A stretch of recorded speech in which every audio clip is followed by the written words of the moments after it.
there's a number of things I want to get to. At some point, we're going to have to take a commercial break because they'll kill me if we don't. But I figure I'll only bother you for, I don't know, about 25 or so minutes. So here's how I want to start because, and I knew about this last week. You knew about it last week. It became official yesterday. Dave Gorin, who runs the North Carolina Sports Media Association, they announced that you and our friend Anish Shroff from the Carolina Panthers, co-North Carolina Sportscasters of the Year. I could not possibly be more thrilled to talk. We talked about this at the arena on Sunday in advance of the game against, I even forget who they played now. It doesn't matter.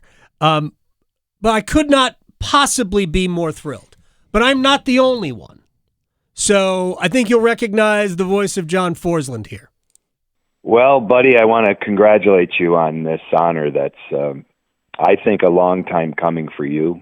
I think it's so well-deserved, and I really appreciate the fact that you've been given an opportunity to get recognized, at this platform, because you've worked a long time to keep the fire burning for the Caniacs, to keep the team in the most positive light possible. But aside from that, you've worked exceptionally hard honing your craft as a broadcaster. You came to me as a young guy with an opportunity. You've said it yourself, learned a few things along the way. You and I became great friends and still are. So from afar, I'm watching you now differently than I did for many years working with you. I watch you now as a peer and a colleague, and I really appreciate your work and how hard you work at your craft. And now you're being recognized by your peers, which is the utmost compliment anybody could have. So welcome to this club. Again, it'll come your way again, I'm sure.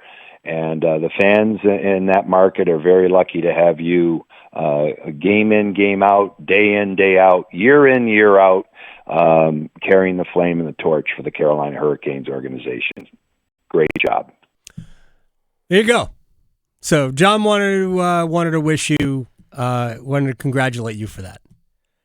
You okay? Wow, I'm okay. I need a moment to gather, my thoughts, because that's unbelievably powerful. For my partner, 20 years,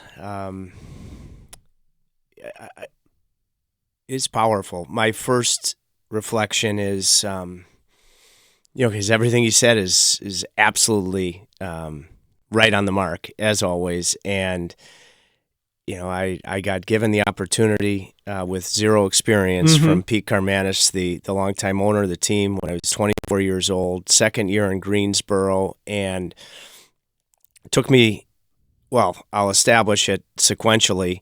John Forsland and Chuck Caden, John working with me specifically, but they were incredible from the get-go. That Chuck would drive me to Greensboro in his Buick, oftentimes stop at JR Cigars on the way there to get a discount, and then John and Chuck and I would go to Astor's or, for lunch because we'd hang around all day. And when I reflect back, and I'll say this and fall right on the sword, it took me a while to figure it out, but I was so impressionable, even if I didn't get it right away. I didn't know how broadcasters go about their job. I was a guy that just had chased a dream to be in the NHL as a goaltender, and now I'm given this incredible opportunity with no experience. And I will say candidly that broadcasters around the league, we have a wonderful, incredible union, but the way that John Forsland and Chuck Caden invested in the job in every way humanly possible, starting with that circumstance of teaching me and being so incredibly positive about it with those treks to and from Greensboro. They taught me, and those incredibly powerful words from my partner of 20 years, that to do it right, you have to be all in, and you have to invest completely in the job. And when you do that, you're going to have a chance to be the best version of yourself professionally, but then you're going to enjoy it that much more. So I was like escargot in terms of my ability to grasp that. I thought it started to happen for me in the lockout 2004, 2005, because Jimmy Rutherford, who's going to be in town this weekend, encouraged me to do two things. Get to know John Shannon, who was the longtime producer of Hockey Night in Canada, and became a mentor to me. And Harry Neal, as fine of a color analyst as there's ever been in the game, he said, you've got to go meet him for a cup of coffee, which I did when I was in Detroit, and Harry was at a coaches symposium in Windsor. That's when I started to get what John Chuck taught me. And there were some bumps along the way. Those have been well documented, but to hear that from Johnny, well, as soon as we finish this hot stove, I can't wait to call him. So I had let him know that you were chosen as a winner. He did not know because it's not public knowledge, but I was tipped off. I thought he was going to text you, and when I spoke to him this morning, he said I purposely didn't because he wanted to give. I'm blown away. Message. All right, yeah, good. Let me tell you why I think you're good. Great, and I 100%.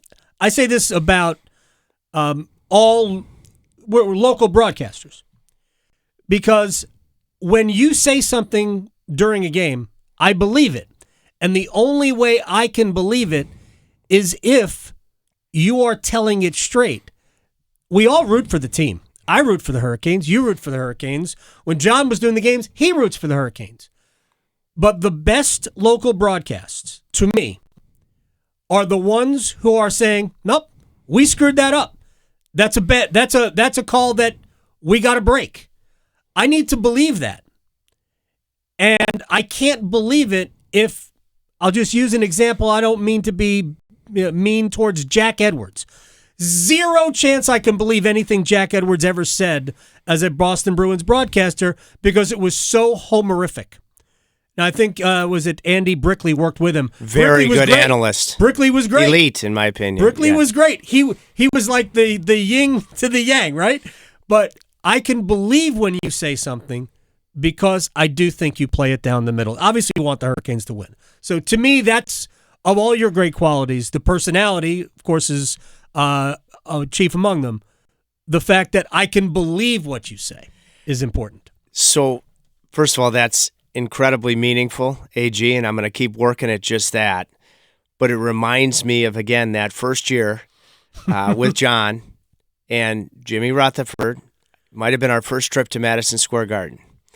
And Jimmy said, I want you, he's going to look for you. I want you to get to know John Davidson, who was working with Sam Rosen. And that year, I believe, the New York Rangers, pre-salary cap, had the highest payroll in hockey and might have been the worst team. And JD told me between periods, probably my first trip to MSG, he said, Tripp, here's the rub and the challenge.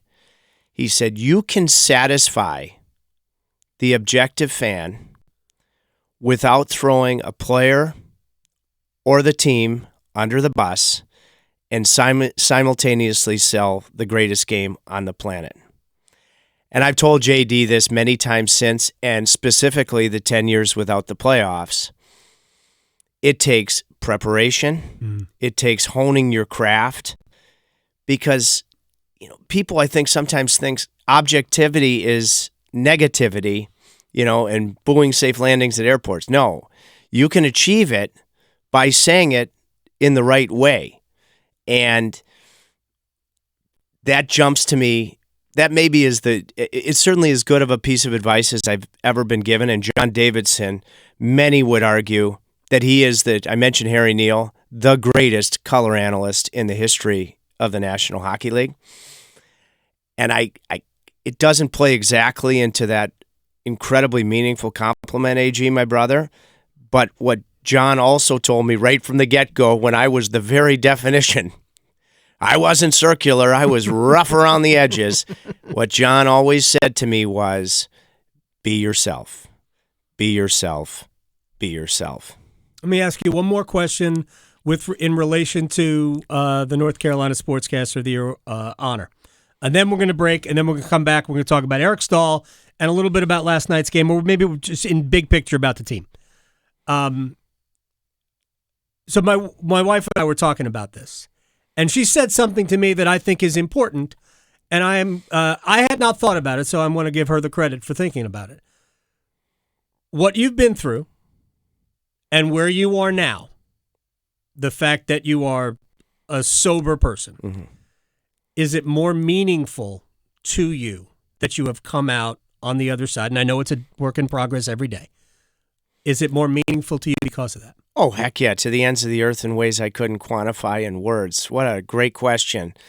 Not mine. It's my wife's. What a fabulous... Well, you overachieved. I did. As we all strive to do. That is true. Yeah, I just think about yesterday. I remember when I got back from New York City, and, we started with a soundbite from John, and, and he said, Tripp, do you want to go stay at, my place in Raleigh for a bit with Natalie and his wife, and Rod Brind'amour, what he said to me before the game last night. Mike Sondheim, who right when I was at my bottom in New York City, Mike Sondheim, he shined. I got an incredible message last night right before the game from Paul Coffey, and I actually looked, and I was right in front of a studio my first year where John, because he wanted me to get experience, and Paul Coffey was a Hurricane, so he had me do the interview. And Paul Coffey, along with Steve Eisner, they were some of the guys that I idolized growing up. And I remember, because John wanted me to get reps in the interview, I had 3 or 4 questions for Koff, and he could have said, I'm going to Mars tomorrow, and it wouldn't have mattered. I wouldn't have been able to hear it. I would have just tried to cleanly get to my next question. And Koff sent me a text, because he had obviously seen it, and said, you got my vote. And I think about that interview to getting that Koff, and what your wife's question, if I won, my dog Frank is named after Sinatra to prove my way wasn't working, and to find my relationship with my higher power, who I choose to call God. If I, on a daily basis, get the heck out of doing things my way and try to worry about the controllables and then get in the passenger seat, everything takes care of itself, and it is infinitely more rewarding. And it's just so incredibly special. And it does make it that much more meaningful to me. She's the best DJ in Raleigh right now. There's no better DJ in Raleigh The great Victoria, Mrs. Rogers. That's the one thing, you know what? Frank was wrong about 2 things. The legend of all legends he was. One, my way. Right. Also, he said a friend in need is a pest. Well, that was Joey Lewis who said that. That was the story of course. He was telling about like another drinking buddy of his would say. Yes, the album Sinatra at the Stands is when he tells that story. It's one of my favorite albums. I listen to it a lot. All right. Let's get into Sunday. Eric Staal will have his number and name go in the rafters next to Rod Brind'amour, Ron Francis, Glenn Wesley. I've talked to a lot of people about it without sending you in a way I want you to go. Why does Eric deserve this kind of an honor? I would say, okay, I mentioned the lockout in the last segment. Mm-hmm. Ended up being an extraordinary thing for Eric Staal, because he was able to play as a young player looking to truly solidify himself in the NHL. He played in Lowell, split team with Calgary, and that's actually where the Hurricanes located that they might want to have a guy by the name of Mike Commodore, because he was playing on the Calgary side of that team for Tom Rowe. And a lot of players didn't play, and he did. And then he starts the year with one of the maybe the most famous line in Hurricanes history to date, Staal with Cole and Stillman coming off of a Stanley Cup. We were in Tampa last night. I remember the bench interview. The first game in Tampa, the Stanley Cup banners going up in Tampa, Corey Stillman was a part of it, and he predicts that the Hurricanes are going to win the Stanley Cup. Incredible. But Eric Staal, 100-point season, only one in Hurricanes history, led the playoffs in scoring. I used to argue with Ron Hainsey. I love Ron Hainsey. But when we'd go to Montreal and we talk about Rod Brind'amour's goal to tie the game in Game 3, and I would say this is where the Hurricanes won the Stanley Cup, and Ron Hainsey would say, "Did they award the cup here in the building?" Like, Ronnie, and then we'd probably use a couple of expletives in good carving, friendly fashion back and forth to each other.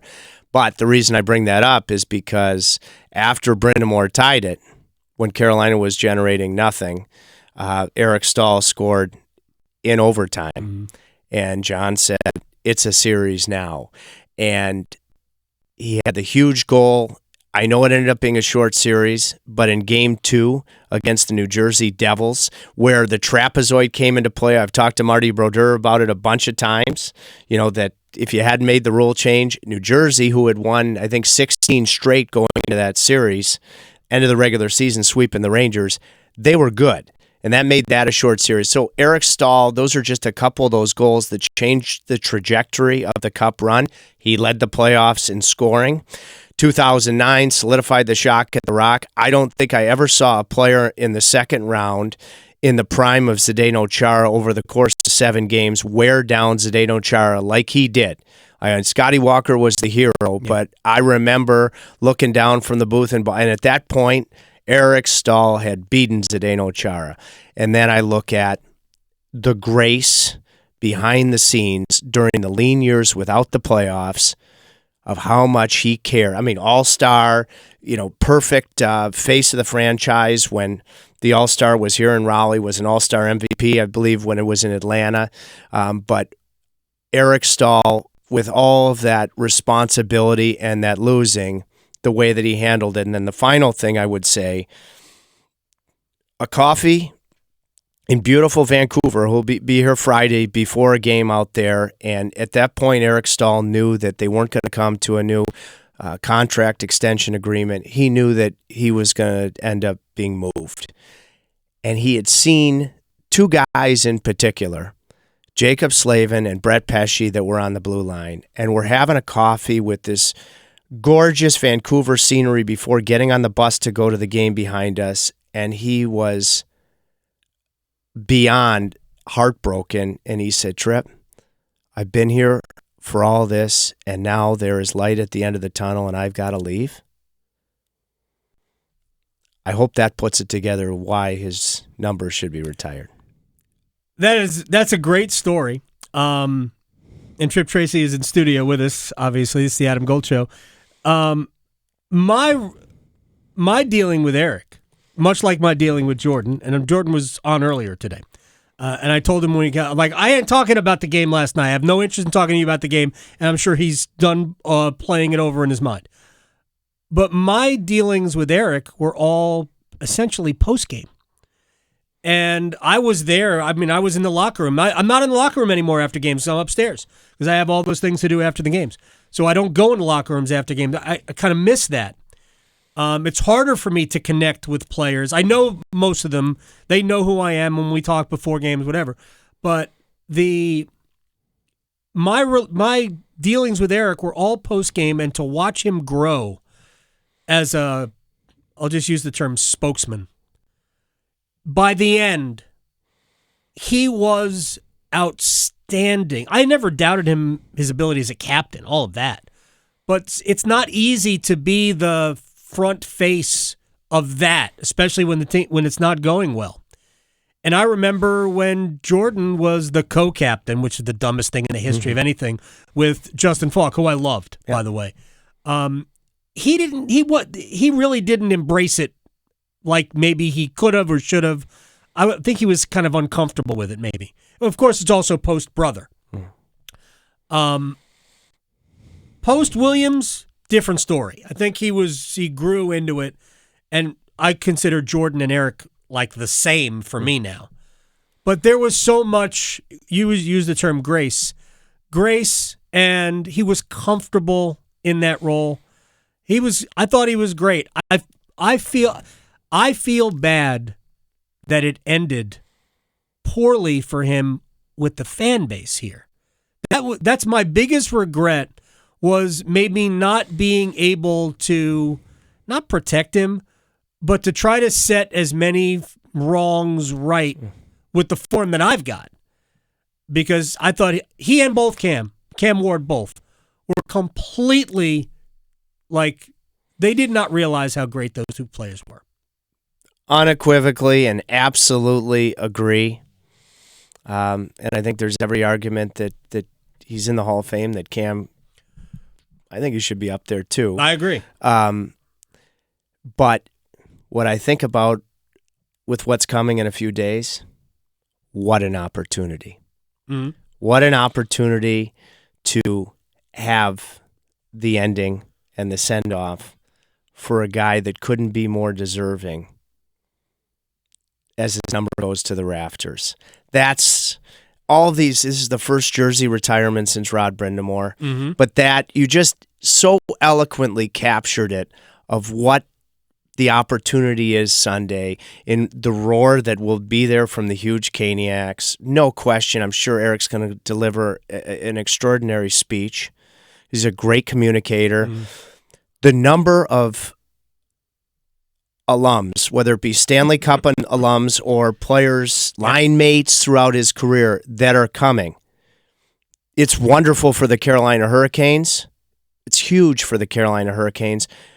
But centrally, it's about how they feel about Eric. Yep. That they're all finding a way to get here.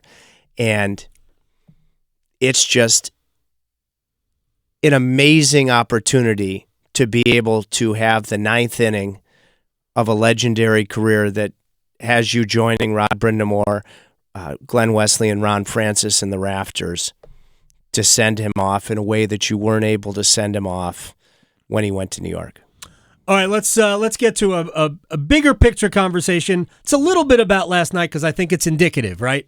The goal that ultimately broke Carolina's heart and took a point away. Because while I don't think Carolina was awesome in any way, shape, or form, certainly not offensively, and they allowed probably a little bit too much defensively for the head coach's liking. Pyotr Kochetkov was so great for 59 minutes and 8 seconds.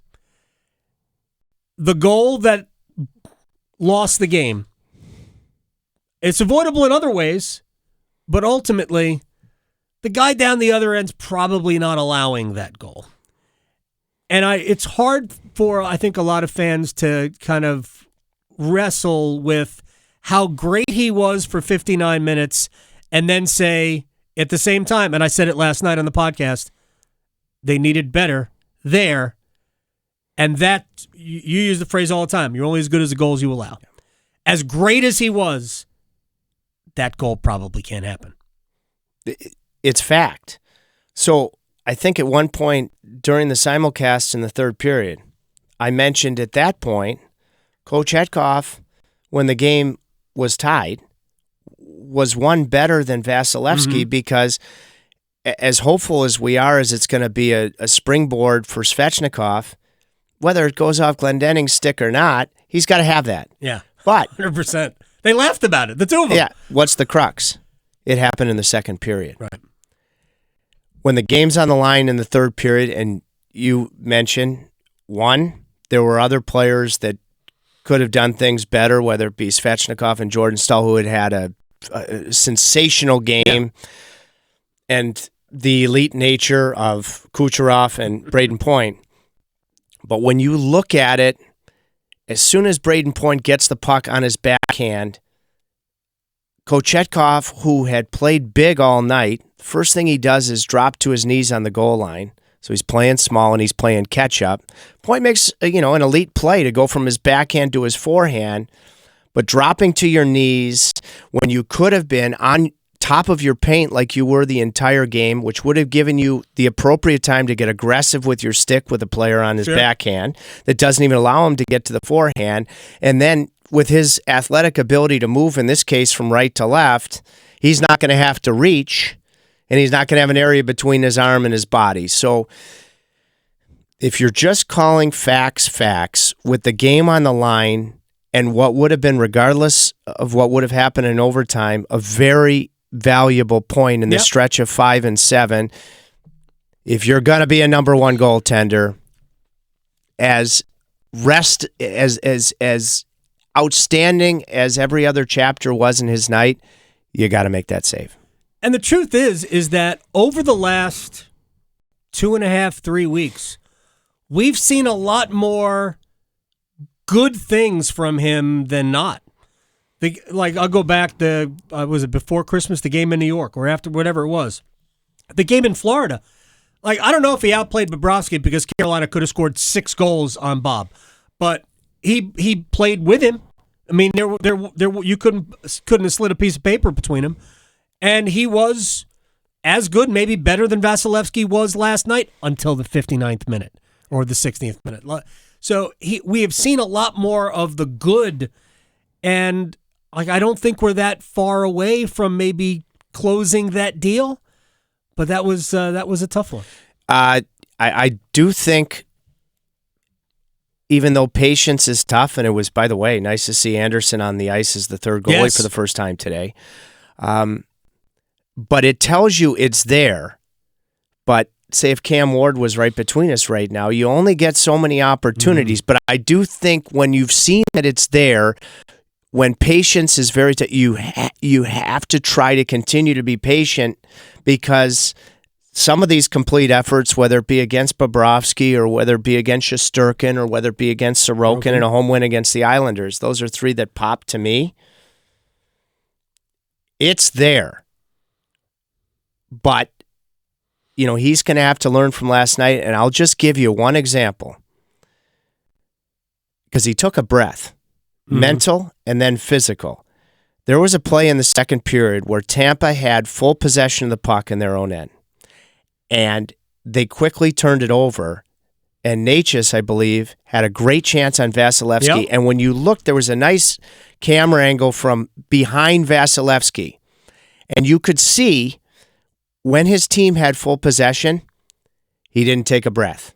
If you take a breath, which you could easily do as a goaltender, and say, well, we're breaking this puck out, you're done. Kochetkov took a breath. Puck gets out to the neutral zone. Yeah, Svechnikov could have made a better play. Yeah, Staal could have found a way to get a piece of that Kucherov pass, but he took a breath. He just assumed. And when you assume, drops to his knees, playing small, chain reaction, reaches, and yes, he has an opportunity to complete it, but that's got to happen soon. And I still believe it can, but that's the final and the biggest hurdle that he faces, is that you just have to, especially with the game on the line, but period, avoid these mental and physical breaths. All right, I'll talk to you tomorrow before. Toronto doesn't have a Russian goalie, do they? No. Vancouver doesn't have a Russian goalie, do they? No, we don't see when. I'm just thinking about the next 3 games in Anaheim. No. Dostal's a check, right? Yeah, and a good one. Yeah, very good. Yeah, and Buffalo, no. That's the next game. We need more Russian goalies. Yeah. All right. Love you. Thank you so much. This is very, very special. I enjoyed it, I think, every bit as much as you did. Love you too. Thank you so much. I'll see you tomorrow before the game. Thanks, AG. Thank you, Victoria. Tripp Tracy.